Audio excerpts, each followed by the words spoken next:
After getting the gear shift and rear brake pedal sorted, I got the engine running. I didn't get round to painting this last night. I've only rinsed off the acid this morning and got a shot of paint on it now. So out in the sun, hopefully it'll dry by midday. In the meantime, I'm going to work on the brake lever that's got a tight bush in it. I've made videos on this topic in the past. They haven't been very popular. I think it's fairly important. This gear shift lever pivots here, and there's from what I can make out when I had it last out, it's about a 1/2 inch, and it is actually 12.7 millimetre, so half a banana diameter pin through there that should be held, the pin itself should be held tight by the bolt that goes through, and nut on the other side is done up tight, which should hold that pin firmly so that the pedal itself pivots on that 12 millimetre bush. The bush itself is relieved in the centre, and it's got O-rings to hold grease in there. This one is jammed in. I've got it to move a fraction by just pressing in the vise with a socket on one side and a pin on the other, but it's stuck again. I'm now going to put it in the hydraulic press to try and press that out. I'll clean it up and see how loose it is in the outer housing, and if necessary remake one that fits better.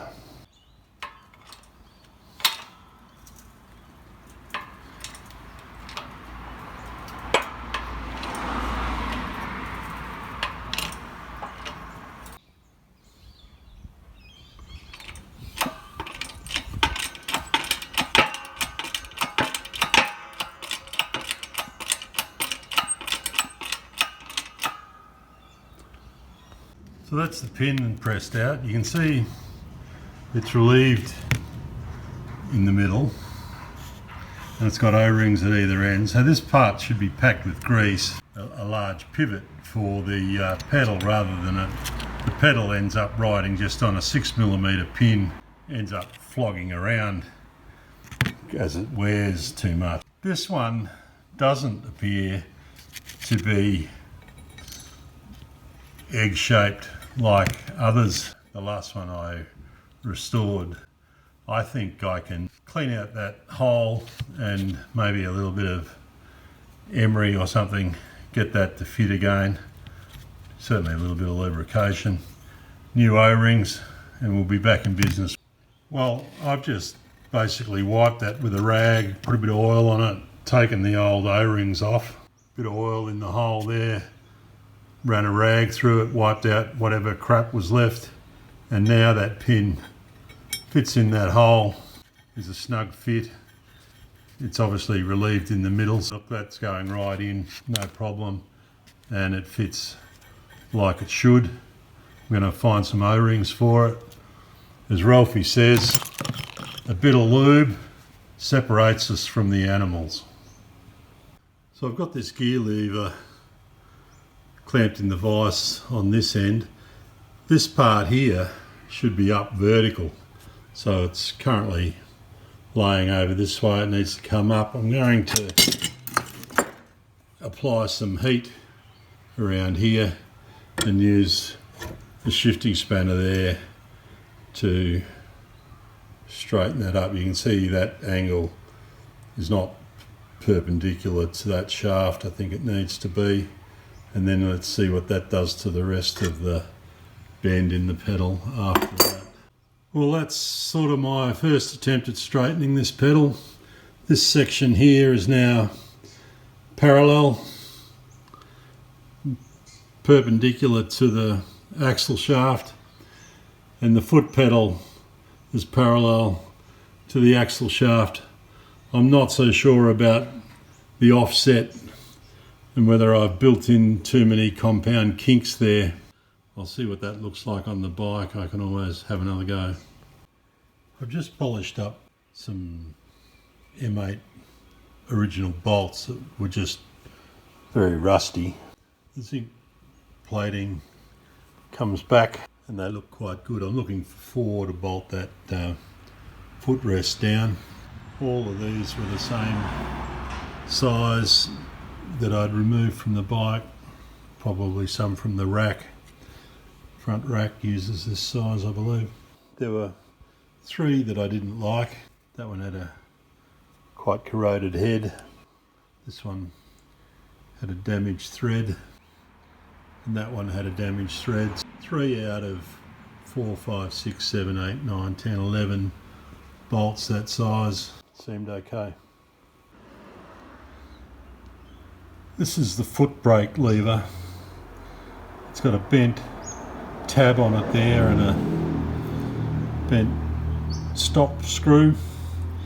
It also has a bearing similar to the one on the gear shift, but the pin in this case is welded to the pedal. It always turns. That has an O-ring that sits here and an O-ring on a washer on the outside, which holds grease in the journal, and then just a small bolt that runs through the centre with a split pin in it so that it can't work loose. Being a brake component, they have that second level of protection. So that little tab there needs to be bent straight and a new screw found for it. The reason I've picked this up so soon after fitting the footrest is I think there's a problem in getting this to actually fit with the footrest in place. In fact, that's the case. So you can't get that to go in because of this loop here.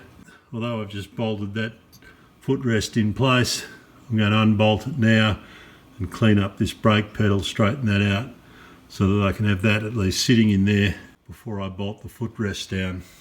And I'm doing the footrest so that I can do the gear shift on the other side. You can perhaps see why that brake pedal needs to be in place before this footrest goes in, because of the way it overhangs, and well, it physically can't go in with that loop there. I've re-greased it, found a new bolt for that stop that was the correct size. I've put a spring on.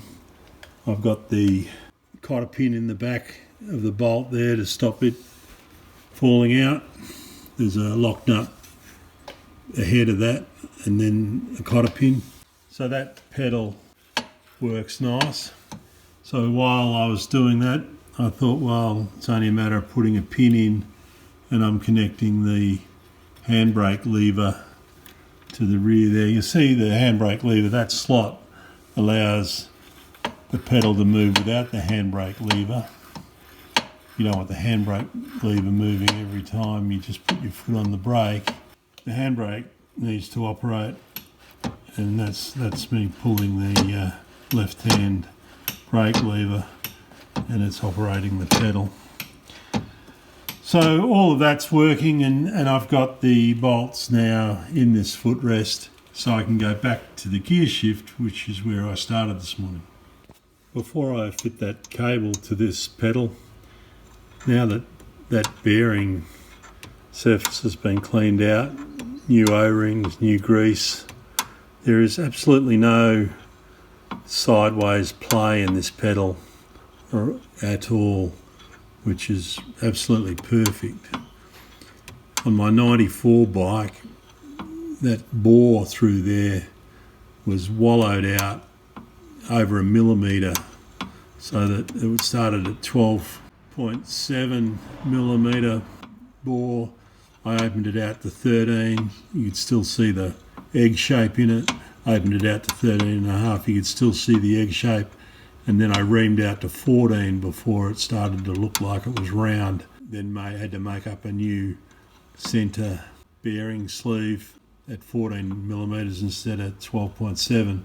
Got this sort of tightness at that point. It's good I don't have to do any of that this time. I got another nylon insert out of a reverse cable from the 88 bike to fit in the end of that cable end there. It's still a bit loose on that pin. The pin itself is worn. I replaced the pin on my 94 bike. It had quite a hollow in it. This pin ain't perfect, but it's not as bad as a 94 bike. A fraction amount of play there amplifies through the pedal, and then you've got, if there's any play at this end, you've got slop in the gear shift, not just sideways slop, which we've alleviated. Yeah, up and down slop. That's the best I can do at the moment. I'll replace that bit of nylon and see how it goes. You can see the play there with that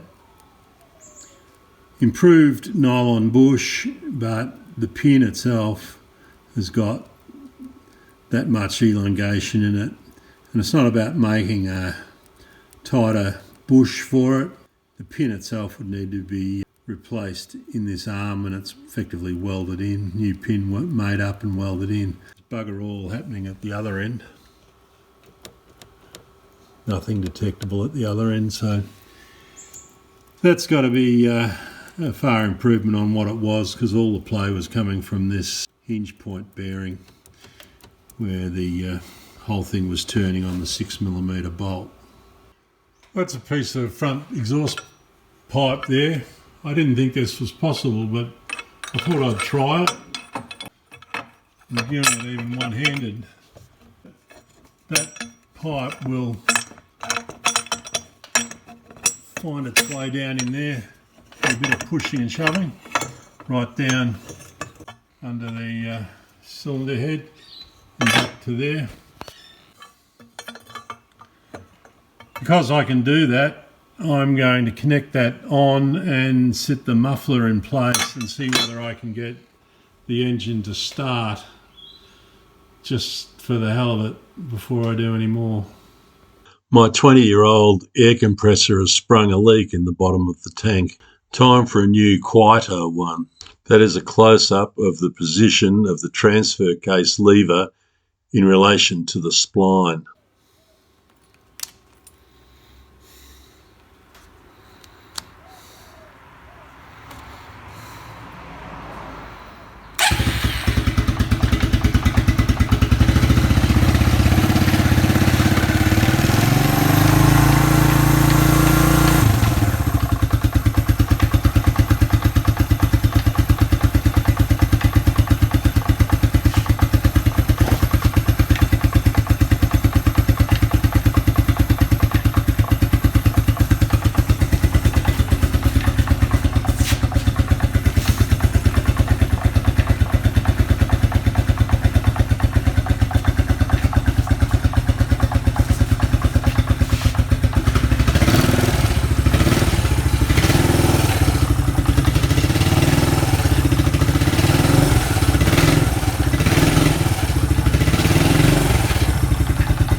I've had some more drama. The neutral light bulb and a fuse blew. I'm using the ignition box and the voltage regulator from my 1990 bike. I need to do some more testing. Get out to your shed and have some fun.